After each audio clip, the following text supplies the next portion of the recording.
இந்தியாவினுடைய 99.9% முஸ்லிம்கள் உங்கள் சட்டத்தை ஏற்கவில்லை, வீதிக்கு வந்திருக்கிறோம்.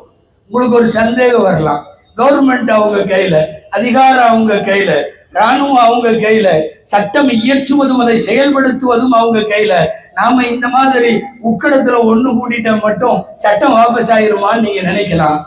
தொடர்ந்து போராடினால் அடிக்க அடிக்க அம்மியும் நகரும், அமித்ஷாவும் நகருவார், நடக்க முடியும். அதாவது தொடர் போராட்டத்தில் வெற்றி கிடைக்கும் என்று இந்த நாட்டில் நம்மை புரிய வைத்தவர்கள் ஹரியானாவினுடைய, பஞ்சாபினுடைய விவசாயிகள்.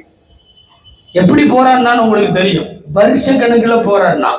நம்மள மாதிரி டிப்டாப்பா வரல. குழந்தை குட்டியெல்லாம் கூட்டிட்டு வந்துட்டான், மனைவியெல்லாம் கூட்டிட்டு வந்துட்டான், டிராக்டர் ஓட்டிட்டு வந்துட்டான், மாடெல்லாம் கூட்டிட்டு வந்துட்டான். விவசாயி திரும்ப போக மாட்டேன்